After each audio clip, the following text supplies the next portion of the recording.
the second attempt of the Pantheon Panel, the Smite Community Web Show. We've got a lot to talk about this week, but let's go ahead and talk about first our three guest hosts. Starting off for the second round, Tam Gross, describe yourself and the noob for this week.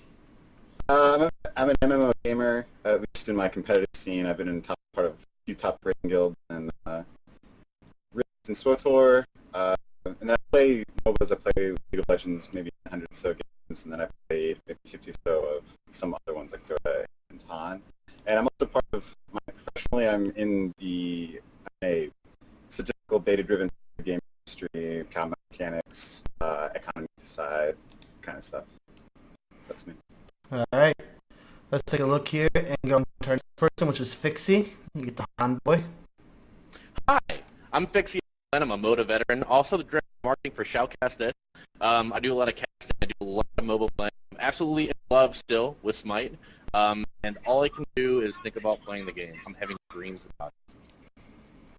All right. I'm not sure if we're having some issues or not, apparently, again, but we're just going to keep on rolling right now. All right. And our third guest host is Preach. You get the Princess Peach title.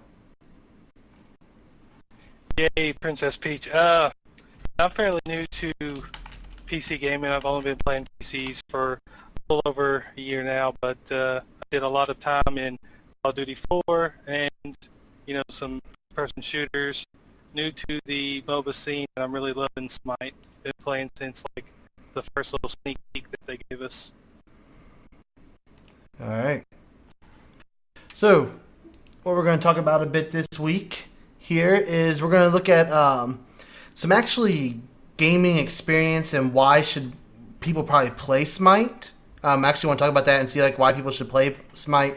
We're going to talk about the patch notes and all those changes, as well as the idea of hybrid classes in the game and just the stability of the game right now. Is the game stable, the issues, crashes, any of those bugs that anybody's been having, just to get them out there and get them talked about. So let's go ahead and let's talk about just the gaming experience right now. Why should people play Smite? Why do you like to play Smite? So, well, as an MMO gamer for many years, and somebody who's kind of noobish at MOBA games, I like the fact that they're combined, so I can fit my expertise with my actual gameplay, and just something that doesn't take as long as an MMO to play. Because I'm a professional now. I don't have as much time. It's good to be able to get in there, know the mechanics, be good at them, and have a fun MMO type experience of progression and those mechanics, but still get the fun MOBA experience. All right. What about you, Fixie? What brings you over here to Smite?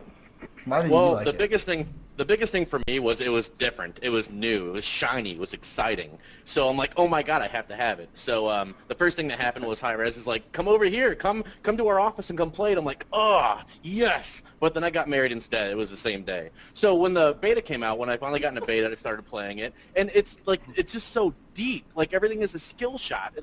There's two different dimensions compared to all the other MOBAs, and it's good for casual players. It's good for pro players. It's shorter. There's more team fights. There's less of a laning phase, and there's just not I don't have to sit in lane for 28 minutes so I can buy this item. I'm gonna go kill this guy 4 times and just win.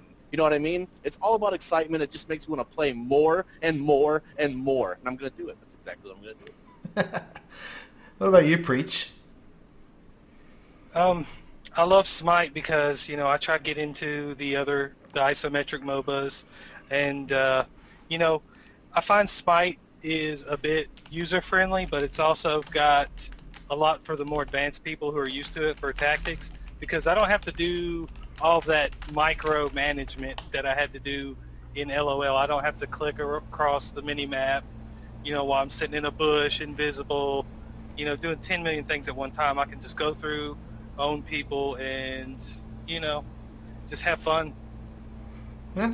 Well, so we look at this game, and I've been wondering myself, and it pops up everywhere. This game is just like League of Legends, right? So why should somebody in League of Legends leave their game that they've put in maybe $50 in, $60 in. They've unlocked over time. They're level 30 already. They have 60, 70, 80 champions unlocked in there.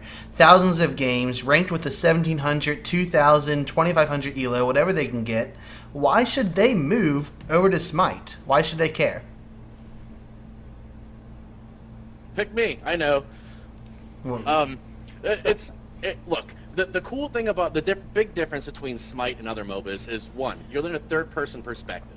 We were talking about adding new layers to gameplay. You can't just be up above hovering and say, oh, look, there's somebody over here hiding in the bushes. I better go the other way. Somebody can, you can peek and be like, I see him. And the other games, if you're in the fog of war, you're just done skis. Two people come out, you're dead. And again, everything in Smite is a skill shot. It adds a new meaning to like progression and to a learning curve. You can't just sit there and target somebody, highlight them, and press Q. Oh, damn, you're dead, you're stunned, you're deadlocked. You have to go in there, you have to hit with your skill shots, you have to hit with your auto attacks, and you have to work for it. It's not more difficult, but it just adds, again, a new dimension of gameplay. I love it. It's different. Yeah, having the auto attacks on skill shots included with every other skill shot in the game, I mean, that's a huge thing from a competitive scene, especially when you're talking about high elo competitive gamers. I mean, it's just huge. I mean, not having those noob champions that can be, I mean, because if those noob champions that are just click and ability champions, and even auto attacking champions, it just creates a bigger skill gap, and that's really fun to have your own personal progression on learning how to use the skill shots correctly. And then from the entry level player, it's especially from MMO players, I don't know, it's very user friendly in terms of how you move around, how you use abilities. It's very familiar. Yeah, so it's so much easier than a point and click MOBA to learn. So you're saying if we look at this and stuff, it's actually friendlier to MMO players. So well, and first-person shooter game. Anybody who's used WASD, I think, because I think the hardest thing that people have with typical LOL, HON type MOBAs is it's just hard to learn how to click really accurately and rapidly. I mean, some of the top players are clicking, hundreds of times per minute or multiple times per second. It's hard for a normal player to do that. But they can push forward and go forward, and they can push backward and go backward. That's what a normal player can do. And push an ability and it does something. Instead of having to. I mean, it may not necessarily hit the person, but at least you know what's going on.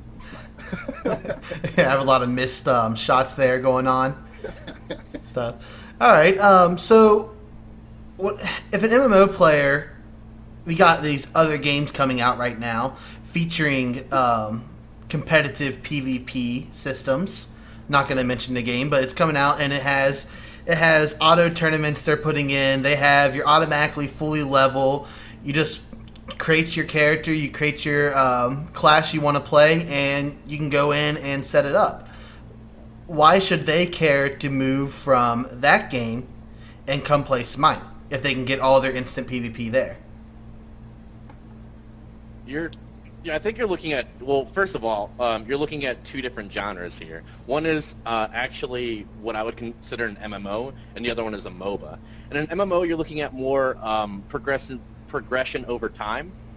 Things are going to happen over time. You're going to get this item. You're going to lock that skill. You're going to go get this rune. In a MOBA like Smite, everything's going to happen right away. The progression, it's instant gratification. You're working towards a common goal with other players, and you're trying to defeat somebody in 30 minutes, not 2.5 years. So again, that instant gratification, in my opinion, is what MOBA players are looking for, and Smite just delivers on that. All right. So we're looking at just that instant gratification, but also just it's a different style of play. Maybe different style of people. Gratification, get it? Yeah. Yeah, and with Guild Wars 2, you have the carrot on the stick with Smite is that your personal progression. You every single time you log on, you can figure out a new item build. You can figure out a new way to build your character, a new way to use abilities and stuff like that. With other MMOs, you have either one character or two characters. They're a lot more limited. And with the game that you're specifically talking about, the maps, you don't evolve over the course of a 1 5-on-5 situation. That situation doesn't evolve. One Smite, which takes about the same amount of time. It's still about a 30 minute game. The Smite, it evolves over time. There's so much progression involved. There's, you have to change your game mindset the entire time as you level, as other people level. All right, It's much more complex. Yeah. so we're looking at a whole different change of competitive scene. It's all focused on the competitive scene, on making it more competitive and changing your tactics with that fact, and it's all focused on that. I mean, there is only one map right now in Smite, and there's only going to be one map for quite a while, from what they've said. Just like there's only there's 2 maps in League now, but there was only 1 map before. So it's a very There's 3, man. well. Twisted Tree Line and Dominion, dude. So there's 1 map brought on a competitive level, and and that's the focus of it, I guess you can say. So we can look at Smite as it focuses and it hones down on trying to create balance around its core gameplay, which is that map they've created. So I guess we can look at that. But let's move on from what makes Smite interesting, and let's actually go ahead and jump into some of the patch notes from this past week. And Tangos, you weren't here. I guess you didn't. I don't know if you looked at them last week or not and saw them and things. This is my first patch. Yeah. Okay. So looking at these patch notes, the first thing to look at here is the party size. The party size was 2 people was your max party size last week, or before last Thursday. And then Thursday came around, they rolled it out, and they went to a party size that you can queue up with 3 people. For those of us who have experienced it, or you can give your own thoughts on it too, Tangos, the 3-person party size, has it increased the competitiveness in the game right now, or does it seem like it's creating a lot of steamroll situations?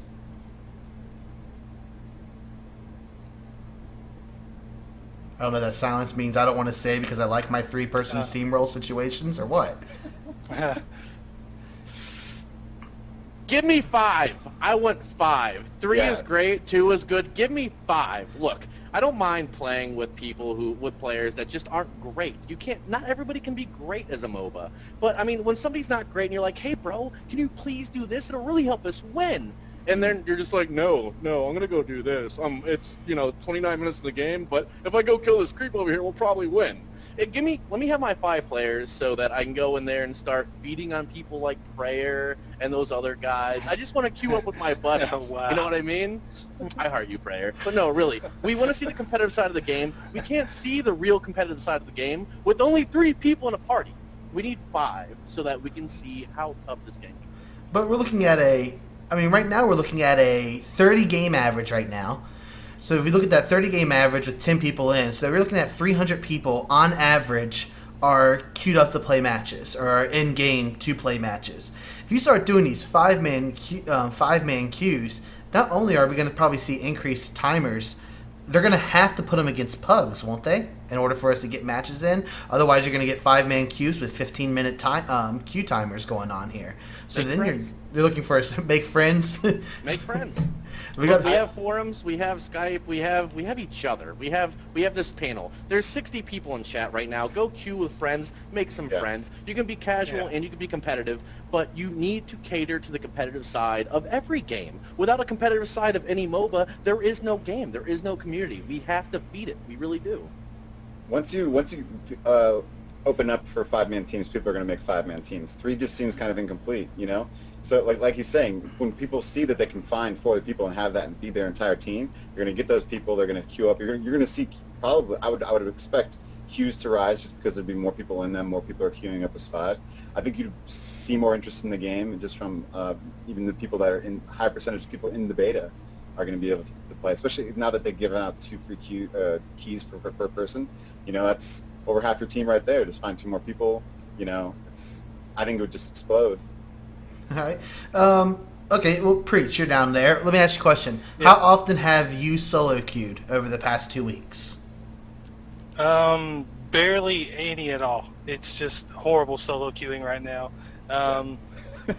It's terrible. I'm not a great player myself. A lot of people want the 5-man teams, and I understand with that. For someone like myself, I would really love to see customs, so that way I don't have to embarrass myself in public. I can have private play to practice and to get my skills up, so that way I can embarrass myself in public like a pro. No, that's true though, because when I was first playing, when I was going, there's not really a good way to set all your keybinds, and because I customize everything about any game I play, and so like the first 5 minutes of the game was like, hey, you guys just go in the lane. I'm gonna be back here setting my queue, setting all my keys and stuff, and figuring out what this button does. So they should have a tutorial mode of or a custom game like he says, where you can just like put yourself against no one and. Well, they've got the solo play right now. I mean, you get solo play against the what is that thing called? The Manticore, who doesn't move when you're attacking him until he's low health. But it's like throwing a ball against the wall and trying to catch it yourself. Yeah. Pass. He's literally like a moving punching bag. It's like, you want to punch me over here? Oh, you're gonna punch me over there. Okay, let's punch me some more. Okay. So the solo play right now is not enough. I think the problem that maybe they have right now is they're not wanting to put the effort. I wouldn't say effort. They're not wanting to put the development time into possibly developing a bunch of bot AI. And I think that's what we're seeing right now. I mean, the amount of time they're trying to develop maybe new gods, trying to keep everything balanced, keeping flux and stuff like that. So maybe it's just a lack of available development time or available resources to develop an AI. Because, I mean, how many of you played League with its original AI, with its bots? Just to interject real quick, I think the time the developers could spend creating AI to be competitive would be much better spent on awesome features like spectator mode, and implementing 5-man queues. We don't really need AI. Again, this game is catered towards the competitive side. It just is the way it is right now. When I play this game, I feel like I'm playing a complete finished client. It's shorter. It's all about team fights. It's all about coordination. Why put something like AI in there? If you want to get better, play with better people. It's just like anything else. If you want to be a millionaire, hang out with millionaires. You want to be better, play with better players. I don't think AI implementation is going to help anybody. I really don't think at this point it's going to make anybody happier either. So again, sorry to interject. I just wanted to get that out. So are we saying custom matches are sort of like the solution to practice mode? Yes. Maybe not AIs, but be able to get in with a team of 5 people, maybe find another 5 people. They don't care about anything, they just want to practice something maybe. Right, exactly. Just being able to look around the map, see how strong things are at different levels of the game, see, and it also helps with theory crafting. This mob has this much health at this time in the game, or whatever. I mean, I don't even know that stuff because I haven't been able to do that because I'm just learning the game. Yeah, I have to admit. Okay, let's move on from the number of people in queue. Let's look at surrendering at 10 minutes. In League, it's 20 minutes. It was 15 minutes in Smite, and then last week in the patch notes, boom, you can surrender at 10 minutes. Is this I mean, how many of you have surrendered at 10 minutes? Let's ask that. Why? I mean, look, unless all my Phoenixes are down and the Minotaur is taking damage, there's no reason to surrender. 10 minutes into the game, you're what, level 11? You know what I mean? Yeah. I mean, I can come up with no... What about a guy crashing? Whatever. Teammate crashes, it's 4v5 now. Get off that wooden PC, bro. I mean, like, honestly, you're 10 minutes into a game. I can't enjoy anything for 10 minutes. I can't sit down and watch a show for 10 minutes and feel like I've gotten some sort of gratification. I mean, it's just so pointless. Sorry, I'm done. That's awful. Never again. They need to stop that. Have any of you been... I think it's just catering to the noobs. I mean, it's just catering to the people who just started in the game and get absolutely rolled and they want to go on to the next game because they're like, yeah. It's a speed gaming mentality. Because my first game, obviously, I didn't do too well. I just kind of stayed back. I didn't die 10 million times or anything. But I think there's probably some people who do. They just don't understand abilities. They get walled off. They get, whatever. And they just keep on getting killed because they don't understand what even things do. So they just want to get out of the game. Maybe. That's probably what they listen to, right? I mean, just think of it logically. Why else would they limit it to 10 minutes? Because the game really hasn't even started in 10 minutes. There's nothing about 10 minutes that makes it seem like the game's over. So have any of you surrendered between 10 and 15 minutes? 15. At 15 was my longest. Okay. Because it was the worst game I've ever had. It's why I quit solo queue. We had 2 right lane guys who lost the Phoenix in less than 14 minutes. And I don't know how that happened, but I was like, no, I can't handle this. Do you think 15 minutes is too short, or do you think it's right for the? Do you think 15 minutes is right for this game because it is? Most matches are typically faster here than they are in League, I'd say. So you think 15 minutes probably sounds right, and 20 might be too long? Yeah, 15 is fine, I think, just to keep all the kids who want 10 minutes from crying. I mean, 20, like 15 or 20, I really don't think it matters. I still say both times are too early to quit. I have not seen a Minotaur go down before the 20-minute mark. I haven't. And I've got almost 100 games played. So take it with a grain of salt. Okay. Let's continue on with our little patch notes here. What about the our blue line of targeting for ranged characters? The blue arrow on the ground. Oh, horrible. I think we can summarize this one pretty simple. Like or not like? Destroy it. Shoot it with a rocket. It's I say down. I don't know. I saw people saying that they needed a crosshair, but to me, I think that like a crosshair in this type of game is useless for your basic attacks, because you look at shooters. The reason why shooters have crosshairs is because, one, that's your main source of aiming besides, of course, your iron sights, but you have limited ammo. You have a limited resource. You use your skills in Smite. You have aiming reticles because you have limited resource. You have mana. You have cooldowns. You have to watch that. Auto attacks, why can't you just sit there, hold left click? Just hold left click. It's that easy. You spam, you don't waste anything. And, if you lose move speed, but still you should, you can let off and run. Well, I think the issue is people wanted to know the range of it, maybe. I think people, and it gives you the range, which is kind of nice, I have to admit, but wouldn't it just be simpler to maybe put a little colored circle beneath them, or maybe outline their body or something like that when you're within auto attack range, maybe?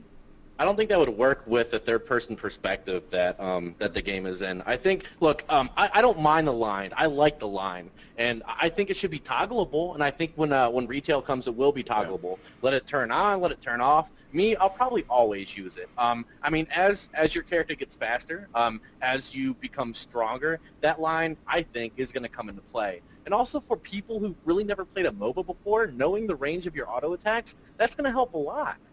People aren't going to come in and just be great at the game, but we want the community as a whole to get better so that the competitive side comes to fruition. And I think right now in closed beta, that line is going to help. It's not the coolest thing in the world. I mean, it's not something I need, but it's something I like to see because it betters the game as a whole. Well, I do think it has helped with, especially attacking towers, at least. Attacking towers has helped quite a bit to know to be at that maximum range you can be, so that you can get away really quick and not get stuck in its firing path. So that it's kind of helped there. And the devs have responded on the forums that it will be a toggle. It will be a toggle option. Boom. So nice. That's nice there with that. So let's go ahead. Last hitting. I feel like I jumped into a Super Nintendo game or something, or a Mario in the past when I found out that coins were popping up as I last hit creeps. So Princess Peach, this is your forte. Yeah. The coins popping up. I mean, what do you think of it?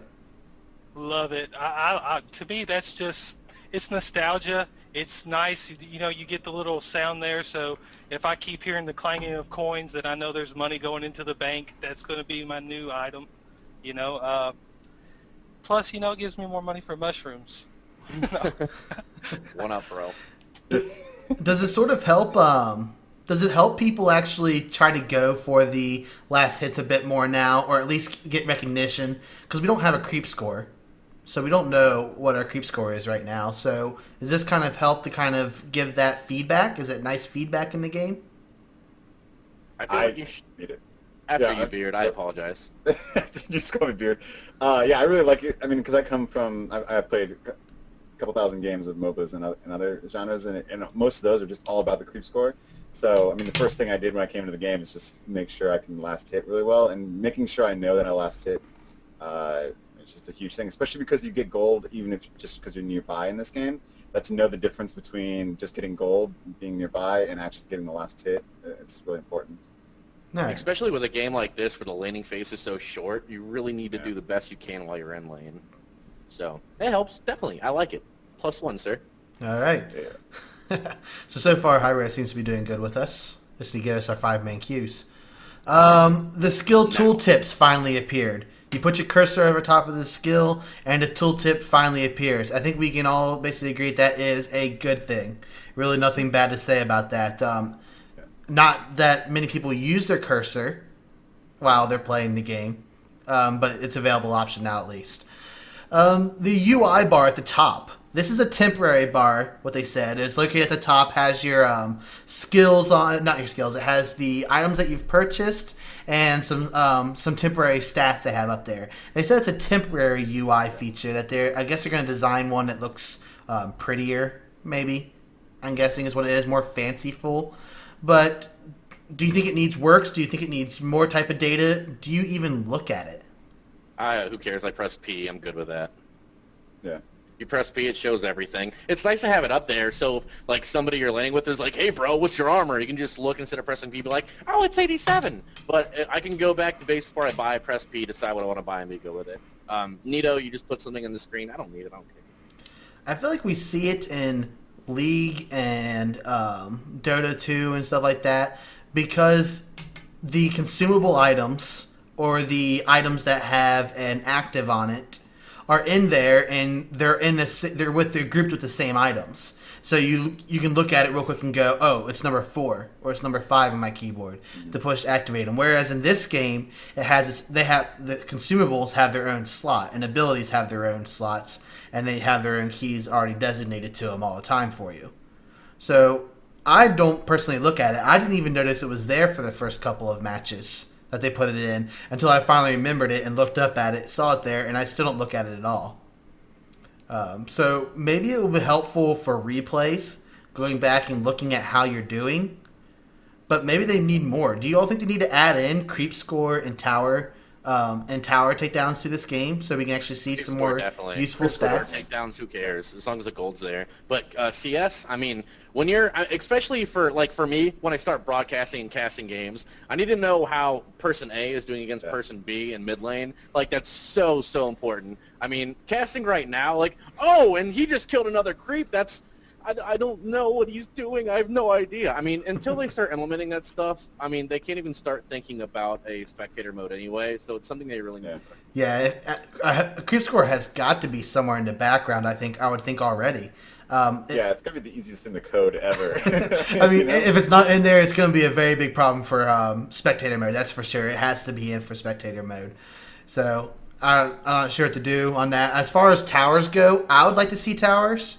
I play Raw a lot, though, so I get a lot of the laning phase and taking down towers. I'm very good at pushing it and taking down a tower, so maybe I lose out on some kills and assists at times. But it's not as important as creep score. I would agree with that. So, what about here's the big change that everyone really liked. There was a lot of complaints about not enough favor. It's so low. I'm getting 30 favor when I lose, and I'm getting 60 when I win. And then they decided to give you 1,000 favor for every level. And it was retroactive. 1,000 favor for yeah, every level? 1,000 favor per level. And it was retroactive, so like I was level 16, and all of a sudden I got 16,000 favor. It was really nice. Is this a good thing, or do you think it's only good until you hit max level, and then you're back to the low points again? To the low, you're not getting any extra anymore. Why wouldn't it be a good thing? I mean, right now there's, I bought the game even after I got my beta key, so the only two I didn't have were Soulbeck and Arachna, and being able to, unlock them was awesome. You know what I mean? It's awesome. And so what happens when you hit max level? Who cares if you don't get the extras? I mean, that's when, when you hit max level and you keep playing and you're playing, like vigorously, that's when you start buying gems to unlock them, or you just play and you grind your 30 IP. It was bound to happen. It was just a matter of time before they implemented something like that. It was, it was a cool thing Hi-Rez did, and smart move. So I was saying earlier how it's semi-noob friendly, and I think what they saw was that the first couple levels were maybe potentially rough, but people got the hang of the game, so they could increase the leveling curve to people get max level faster, so you could get into competition more. I mean, it's when they do these things, it's just to level faster. So They basically just saw that the leveling curve was too slow. And I always like leveling faster. No one really loves a grind, especially because Smite is built around not grinding your laning phase. So I think it just fits in with the MO of Smite. And if we go back and look at that other game out there, I believe you go through a tutorial in that other game now, and you have enough in-game currency to unlock a new character, I believe. So if you view it as this, you get out of the novice queues. Level 6 is when you get out of the novice queues in this game. You've gained 6,000 favor plus more than that. You've got enough to unlock a new god. It's 5,500. So by the time you get to, assuming level 30 is the max level, it may be 50, who knows. Assuming 30 is the max level, you're looking at 5 god unlocks almost. If not 6, due to the extra favor you gained. So that's pretty decent, I would say. I mean, you get them around. I mean, how many people actually play with all the gods? How many people in League of Legends have 100 champions and only play 3 of them? So, I mean... you have all the champions. You've been either playing for a long time or you've spent a lot of money on the game. That's a loaded question, Kennedy. I don't know. I don't really know how to respond to that. Yeah. Or 99 champs, whatever it is. There'll be 100 next week. Yeah. So,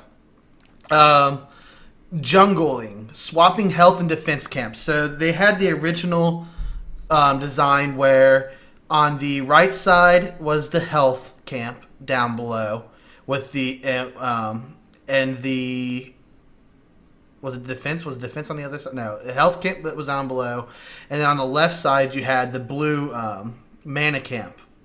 And what they ended up doing is switching it so that if your left lane has both health buff and mana buff at the bottom of your lane. Is what it has now. So that apparently to make it easier to jungle, so you don't got to go into enemy territory, I guess, as much to go get that other buff. Oh, they allow you 2 buffs before you have to, go across the map, which is good. They basically made the jungling path slightly, I guess, friendlier would be the right word for it. And that's good because, jungling, I don't want to say jungling in this game is hard, but jungling in this game is more gank-oriented than it is farming-oriented. So by moving around those 2 buffs, it's going to help you gank earlier. So, again, it's helping words are hard, helping to make the game more competitive. So, awesome sauce.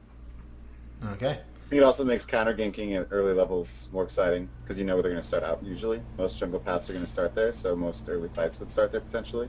Which, on a competitive level, that's a really interesting idea if you have a strong level 1 team. So you're going to try to guess if they're going to try to invade, so you try to invade them. It just puts a lot more tactics into that early setup.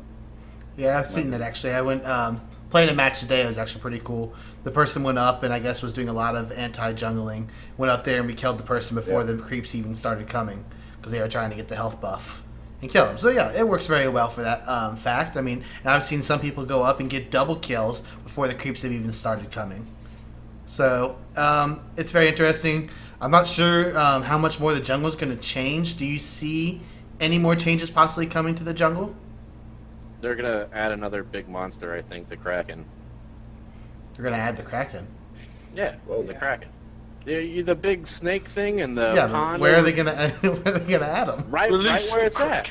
Right where it's at. Like, why not? I think they need one more large mob in the jungle. I mean, it's cool that you got Fire Giant. It's cool that you got Fairy. They're trying to be slightly innovative with what they're doing in lanes, left and right instead of top and bottom, and, this buff instead of that buff. Add one more large, mob, a neutral mob in there, and let people fight over it. Just, even if it's just like 150 gold and like 2 times the experience, I think that will help, innovate the genre even further than Smite already has. And it's already there, damn it. There's a thing floating in a river going like that. Let me kill it. Yeah.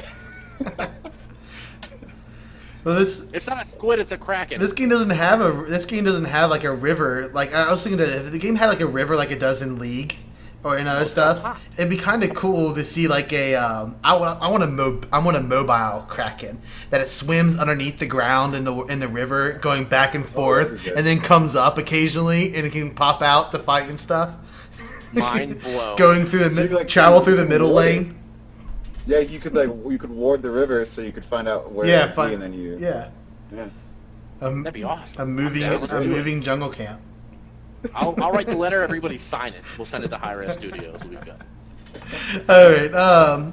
Let's move on. We got patch notes here, but let's go into the meat of the patch notes. The changes that everyone always jumps and looks to first, and this is God changes.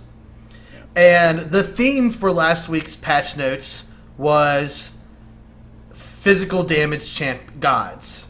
Everybody got changed. The ones who got changed, I looked through them again, and they were all changed so that if they had a magical damage ability, they were made all physical. Essentially, we created no hybrids. We lost the hybrid hybrid ability characters. Odin was changed with his ability to change the scale off physical power. Callis, Artemis, Arachne, all of them all had their magical abilities change the scale off of physical power now. And they even removed the item Heaven's Will, which was like the big hybrid item. Have we liked these changes? First off, Hold on. Doesn't Solbeck's ability still do magical damage, right? yeah, they didn't change Sobek though. All right, and his melee abilities still do physical damage, right? Yes, his regular auto attack. I'm referring to just their four abilities. Well, I honestly don't feel like you're removing the ability to have a hybrid character, because you can still stack both physical lifesteal and magical lifesteal on Solbeck, spam his abilities, get in there, and give him a few like damaging item, and you got yourself a hybrid character. Yes. You're doing physical and magical damage. Sobek's a hybrid character, sure, but they Right, for sure. Preach. I think you're muted. I wonder how long that's been like that for. I know. I don't know. But Emir can do the same thing. He can also go hybrid. Okay, so they're not eliminating. Okay, so we can go hybrid based off the idea that their melee attack gives them physical, but the rest of their abilities are magical. But we no longer have any characters that have four abilities and one or two of them are magical while the others are physical. Well, think of it as their first attempt at balance. You know what I mean? The game's in closed beta. They're looking to make the game balanced. So this is one way they're looking to do it.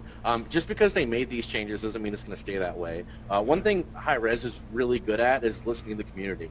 When I was in the Global Agenda alpha test, if there was any thread with more than 4 pages with recommendations from the community, honestly, in alpha, they implemented that idea for 3 days. If they liked it and we liked it, they kept it. If they didn't, they reverted the change. And I feel like Hi-Rez is going to do something similar. Like they might, they took that ability away from some of these characters, but I think they're going to start spot adding them back on, so we have the ability to create hybrid characters that weren't meant to be hybrid, just so that we can say, oh my god, look what I do with this guy, you know, just little things like that. So I don't think it's bye-bye. I think it's, we'll try again in a little while.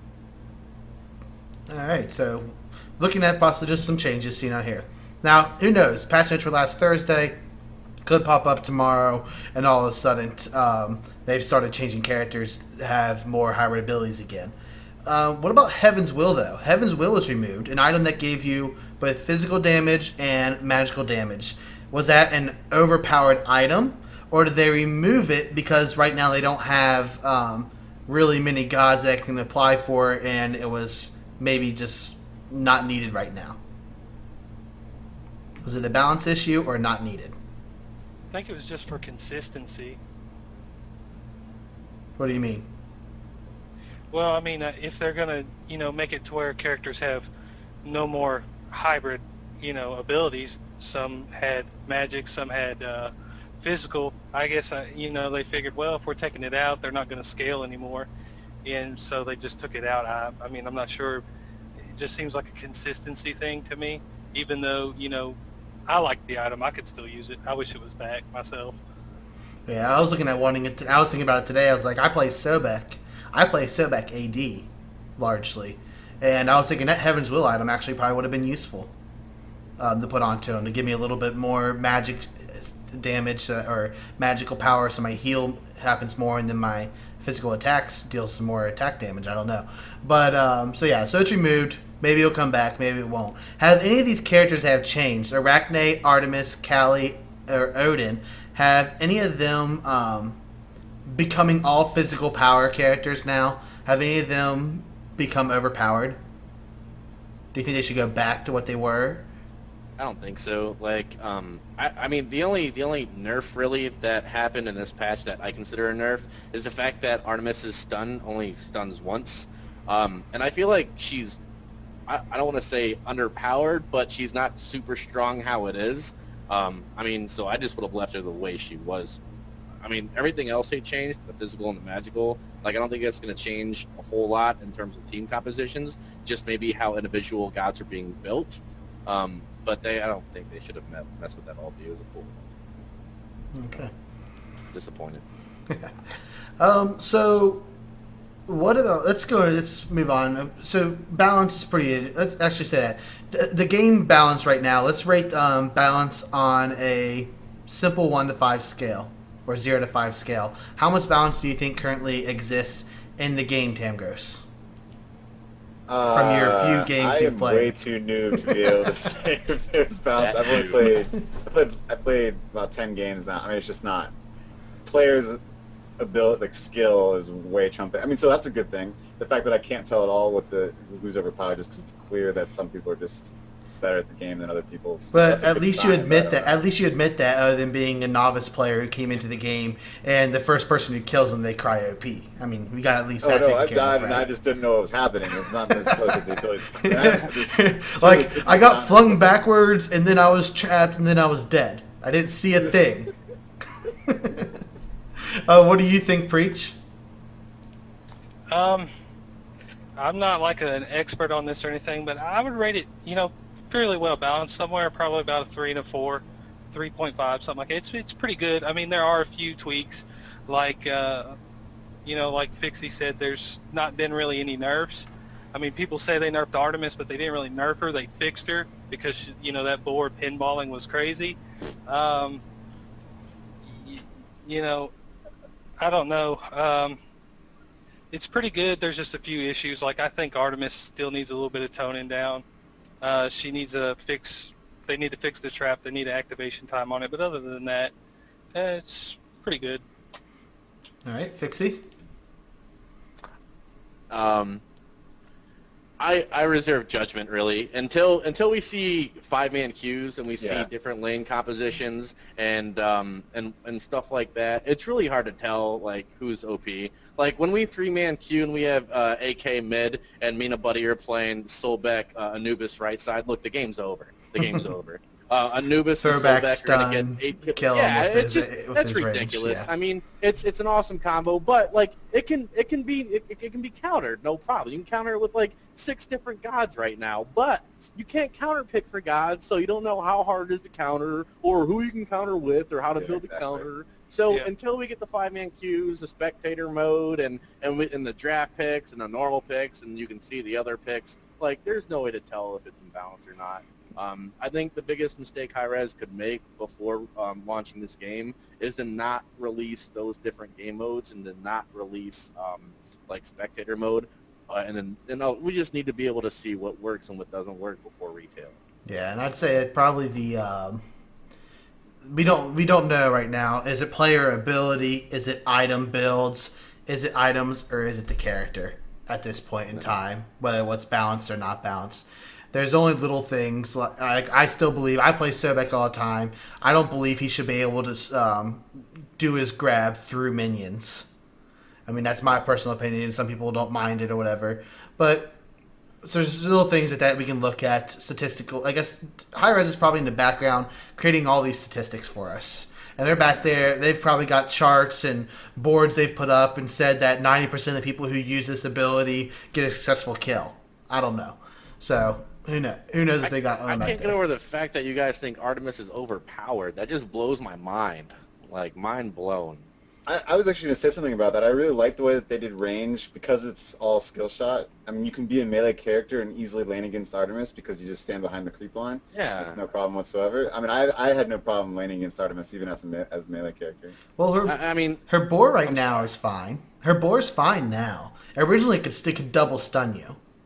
And that was the problem with the boar originally. She spawned the boar, it stunned you. As soon as you were done stunned, you moved an inch, it stunned you again. And then on top of that, she put down instant traps on top of it. So you got possibly quadruple stun. Trap, boar, trap. Slow. Well, right. But that's where teamwork and composition comes into play too, man. Like Artemis AFK, okay, don't push past creeps, and then you got another person there. Let her gank 2 people. It's not gonna happen. Just poop on her. Like having a character like that with a double stun, that's important if you're gonna run a roamer, if you're gonna run a mid or something like that. And just taking that away from her, it makes it like I don't want to play you anymore. There's no reason I can't go gank solo anymore. I just can't with her. It just makes her just mad. She was exciting before. Now she just Shazam, no more. She's still pretty powerful. I mean, she can get there and kill you. Because right now, what she can do is she can pull up her boar, it stuns you, and then she puts a trap right below you. And as soon as you're out of your stun, the trap activates because the trap has no like timer on it. As soon as the trap's laid down, it's active. You go on top of that trap, it captures you. There's no way to escape from it. I ping 4 times, and she dies because she has 4 armor. Yeah, exactly. Yeah. Well, I mean, I can see that. I mean, I don't necessarily think that she's like super, oh my god, OP, nerf or anything. I just think that the fact that she does have an instant trap, that, she already has really, really good damage, and her base health scaling is really, really high. And, I just think they need to fix the trap, personally. I mean, everything else, yeah, you can counter it, but I mean, I don't know. I just don't like that instant trap because I've had people run up behind me while chasing me and throw the trap right under my feet while I'm running. So it's annoying. I have a question for you, Preach. If you could let Artemis keep the double stun on her boar or put a delay on the trap, which one would you rather have? Oh, now that is a good question. Because I honestly think it should be one or the other. Either put a delay on the trap or let her have her boar double stun. And I think that would be a perfect balance for her and keep everybody happy. Well, you got to think right now. There's no skill to either one. Why? Yeah. Other than being smart enough to click the ability and move your mouse below the person's feet for the trap, it instantly traps them. There's no delay in it. There's no timing, no planning where they're going to run and putting it in front of them for a short time or having them chase you down a path and getting stuck in the trap. It's literally right now you click your ultimate and it stuns you. That's how her ultimate works. The only thing different with her trap is she has to click the trap and then place the trap where it goes. And that's the only thing That's the only thing different with the trap. But placing it where it goes is not that hard to place it right directly below somebody, and it trapped them. It's got a pretty good AOE even with that. Oh, I feel like we're talking about 2 different scenarios. I feel like you're talking about a one-on-one gank or something like that. But think about the abilities being used in a team fight too, or a 2-on-2 or a 3-on-3 like that. It's gonna work with, for example, the fling from Soulbeck, or the giant guy that throws a sword and there's a fence and then the white picket and people living in there. Odin? That guy, whatever. I mean, there's different there's different team lane compositions you can use that for. And I just feel like nerfing one or the other will make it better. But if you take her away and only play her as a solo character or a roamer or a ganker, that just you're only using half the characters, like using half a brain. Does maybe her trap have too long of a range then? Because Amir's stun is kind of immediate. It doesn't last that long. But his is immediate, but his is a shorter range as well. Yeah, so I gotcha. I don't know. I figure, I would say, put a half-second delay on that trap for a stun and give her back her double stun or boar. Of course, give her some utility. Is the trap's not an actual stun, though, is it? It's just a root. No, it's just a root. So, and I think this might be a lot of the problem with people is they're getting rooted, and then they just quit. They give up. Instead of casting. And waiting for the root to end. Forgetting that they can use an attack or throw something down to keep them there. So maybe that's a lot of problems. A lot of people are getting rooted and they think it's game over. And they give up until the root's gone. Well, I mean, the thing about her boar is it can't stun you twice, but it can still stun multiple people, if I'm correct, right? So she can still stun your whole team with it. Well, it can only stun up to 2 targets. It will stun one person and then stun it will stun one and then stun the next person. But it won't stun you twice, which that has to be in. It was too. It was. Yeah. It was too dumb that it teleported to you. If it was chasing you, maybe. But you could be a jumping character, get stunned by the boar, then you would jump across a really far away, and the boar would stun you as soon as you landed again. Like Yeah, a it's mouse. Look, teleport. Oh, boar. I mean, last week's episode became teleporting boar. I mean, that's literally what that thing does. He's not running across that ground. He is flying or something. I don't know what they put on him. He needs to go running the flying pig marathon or something. I don't know. So, Yeah. going on. Darn you, Pumbaa. And if a god with physical damage is just destroying you, what do? You stack physical armor, right? Yeah, I want. And then I would just Yeah. laugh. So you're not. All right. What about stability in the game? Moving away from the issues regarding what if anything's overpowered or not. What about stability in the game? Have you all run into any issues when playing the game right now? I mean, Tangus, you're new, and I'm guessing, have you queued with anybody yet? No. Okay, so solo play, going solo queuing. Have you crashed yet once or had any issues? I can't remember anything other than no issues. So from a first time experience, would you say amazing for a closed beta? Yeah, I would. Yeah, I'm actually. I would have paid $20 for the game I'm currently playing. Okay. Obviously, with releases and stuff, whatever. But I mean, it's good. All right. Fixie, Preach, have you all had any issues? Minor ones. Like once I was in a queue with some buddies and they got in and I didn't, and then I had leaver status. That I got hit with a black screen that one time, and I just logged out of the game and logged back in. It was fixed. I mean, it feels like a done game. Like it feels like the client's just done skis. Like I'm happy with it. So I guess the majority of the issues right now is there is the party bug. You get into a party, you jump into queue, and sometimes it doesn't queue all three of you. I think the biggest solution to that has been leave queue, leave party, re-invite, join queue. And it usually solves it right away. The only other bugs that I know of that I've seen at this point have been the random bug where I think somebody has tried to dodge queue by closing their client.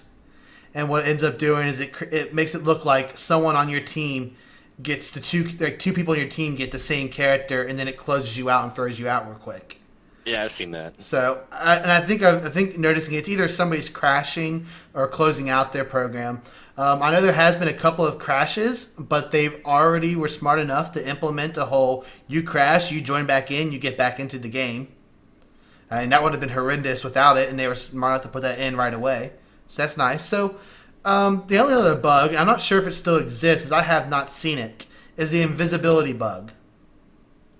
Oh, is that when you get logged into the game and you can't see anything, but you can see like the map and stuff? That invisibility bug? Oh, you mean somebody invisible, don't Yeah, you? one of my the God. players is invisible the whole game. It happened this one time. All I saw was a blue buff, a circle blue buff. And then, like, the dude was running. I'm like, dude, yo, Cypher, I'm running next to a blue buff. What is this? And apparently it was an invisible champion because I was dead in, like, 4 seconds. I've experienced it myself being invisible once, but also against a Sobek being invisible. And who's scary being invisible is a Sobek that can knock you around. I mean, he can take you, throw you backwards, do a spin kick, and flip you around, and you've got no clue where he is. He does a little underwater thing. And I don't remember if the animation, he was still invisible, but I don't remember if the water was there or not at that point. But that is scary. As a Sobek being invisible, you're just like, okay, I'm going to be thrown at any point and not know. But Yeah, that's pretty evil.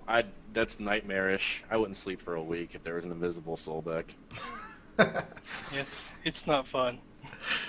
all right, let's look at we're coming here closing to the end here, but let's look at the future of Smite. Projections from you all. Smite, what do you think it has a chance here in this MOBA esport world? Where do you think it's going to be going over the next months? It could be 8 months worth of testing from what they've said, actually, which is probably a good thing, especially if they're going to implement a spectator mode in there, part of testing. But what future do you see, or what do you think it needs to meet up there and actually reach that competitive level? I'll do it. I have a rant. Look, Ran away. Smite, no way. I know, mind blown, right? Smite is made for esports. It's made for the competitive community, and it's made for players like us and people in the chat right now. And it's like there's such a great foundation here, and I don't think there's anything that can stop Smite from being in the esports limelight except for us. People are going to say Hi-Rez needs to do this giant multi-million-dollar marketing campaign, so on and so forth. That's nonsense. Take Dota, for example. Dota was a mod. It was a Warcraft mod. There was no marketing. There was no advertising. It was all word of mouth. And to this day, it is still the most popular MOBA in the freaking world. So what we have to do is we have to use something called word of mouth. You take those 2 beta keys you got from Hi-Rez, you give them to friends that are playing League of Legends, that are playing Han, that are playing Dota 2, and you say, hey, bro, come check out this game. It's pretty freaking awesome. And then what we have to do, us people here in this little 4-window thing, is we have to keep driving the rest of the community to play the game. We have to start creating video content. We have to start casting tournaments. We have to start encouraging Hi-Rez to keep adding awesome, new, cool features. If we do that, nothing is going to stop Smite. I'm done. So, community, is what you're basically saying. The community has to put that effort out there and do something. Community's the advertisers. It is, and if we look, I hate to call out another game, but look at Han and S2 and look where they're sitting. 30,000 active members is crap for a MOBA, but Han has probably some of the most talented mobile players in the world right now. Flame it, call crap, all you want. Look, it's just true. It's just factual. We need to get players like that over here to make this game more and more and more exciting, and it's going to take us to do it. It's going to be 100% community driven. I mean, he's totally right about the community part. I mean, that's the reason why League of Legends has so much money in it, is because there's the base of fans, the level of casual fans. I mean, it's got the competitive side for sure, and that's what makes it so the fans can be so passionate about the competitive scene, and why so many people spend so much money, because there is a competitive scene and that's something to really work towards. So there's just a lot of levels that Smite has to get there. But like you said, it's just about the community. A lot of it's about the community, and then the other side is obviously Hi-Rez, like continuing on this great product that they have. Because, I mean, just to go outside of the mobile world, the MMO world is a lot of those people. Like, look at Terra right now. A lot of those are skill shots, and a lot of people find that as a breath of fresh air. Because most of the MMOs are, you just press a button or whatever. There's not that many skill shots. And other people, there's like SWTOR and many, like Rift, are just too grindy. And so this is a very good game for those people who want skill shots, who don't want too grindy of an MMO type game, but you can still get the progression features. So, I mean, there's just a lot of areas that they can draw in and get a really nice competitive game. And yeah, I mean, I think it can go really far. I think there's some things that they have to work on a little bit like, for example, I guess this is just a question. Do they have any CDR in the game? Because there's some champions that there's cooldown reduction in game, and I think they're going to add and implement more as well. Yeah, it's the last column in the shop. It says cooldown. Okay. I think the cap right now in CDR is 20%, which is fine. Yeah. That's average. I think that's the same as other MOBAs too, right? For the most part. Yeah, it's very similar. Yeah, I mean, just this is a lot of things just to make it sure that so it's user friendly, but the actual gameplay and that, I think it could take off and just be really, really fun for a lot of people to play. All right. What do you think, Preach? Yeah. I agree 100%. I think this game, when it comes to the competitive scene, is going to blow up because it's more, to me, I think it's involving, it's exciting. I'm sitting here, I'm in the action, I'm running around, and it's more, I wouldn't say necessarily Twitch, as they call it, Twitch skill, but I mean, there's that excitement because you're sitting here, you can't just zone out like in an MMO, just sit there, I'm going to click my buttons and auto do this stuff. You have to do everything yourself. It's all skill shot aim. That draws you in. The fact that you don't have such a huge vision of range, you might be sitting there grinding creeps and turn around and, oh, there's an enemy champ ready to jump on your face and, get a free kill. And then you're like, holy crap, I got to get out of here.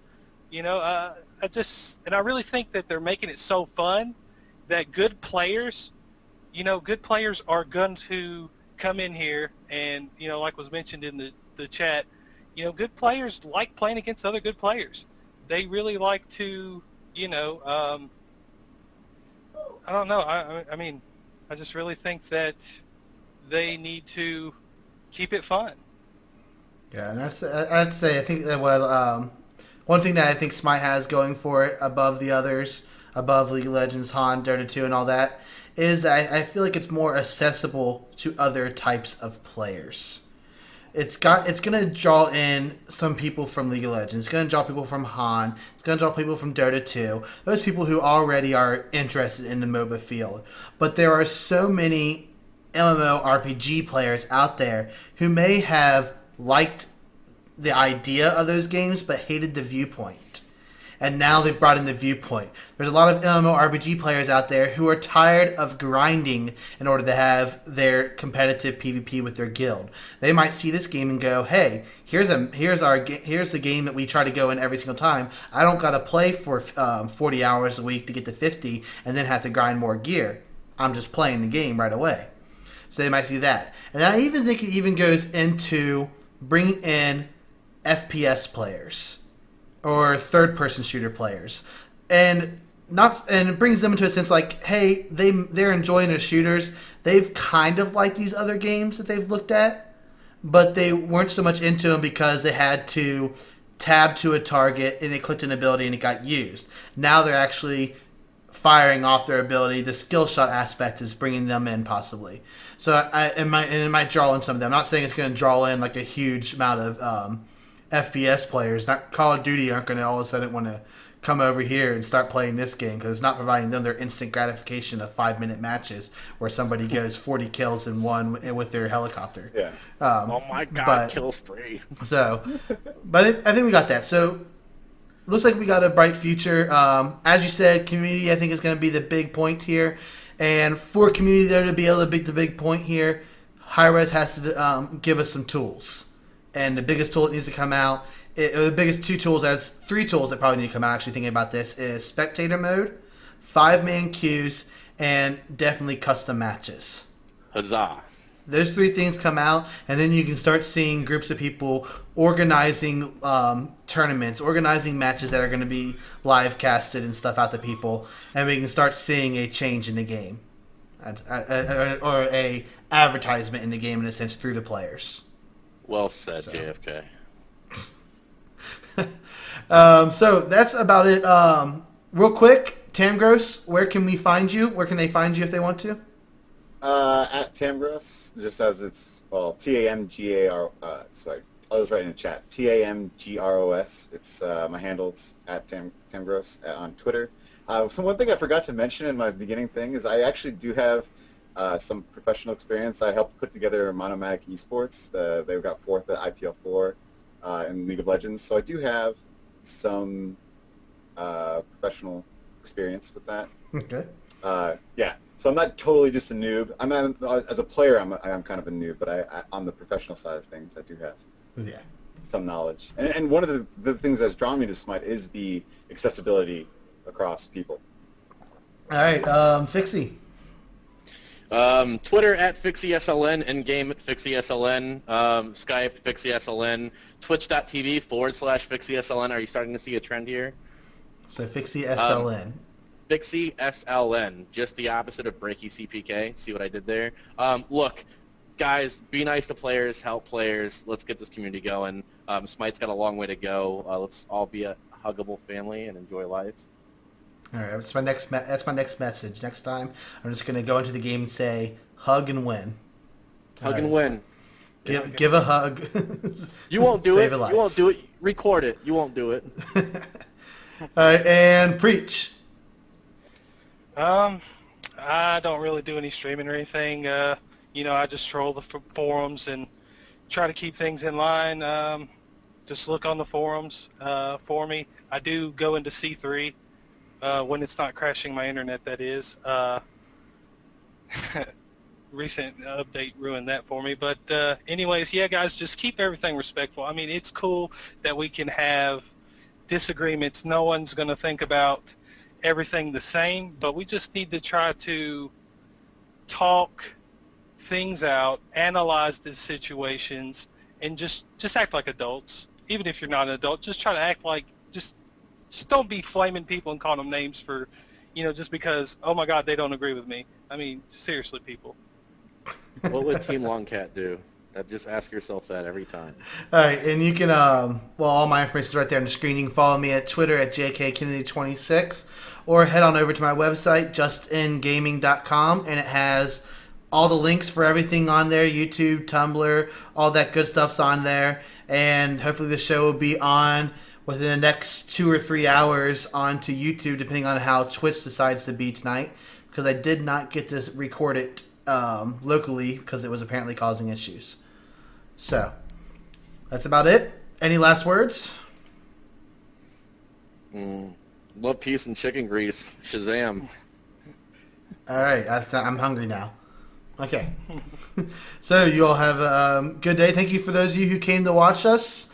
And if you are interested in being a part of the Pantheon panel, there is a thread in the general forums on the Smite game forums. I know some people are having trouble actually registering at the forums. I'm not really sure how that works or what the problem is. But you can find me in there. It has the instructions in the very first post on what to send me in a private message. And I'll consider you. For next week, what are we going to talk about next week? We're going to see what the patch notes bring us next week. And if anything, I might be looking to have a more focused discussion if we don't have any good patch notes on very much the competitive gaming scene, and possibly bring in some team from players that are already developing teams and such. So, but thank you for joining us today, and this is the Pantheon panel, and we are out. Deuces. Bye, guys.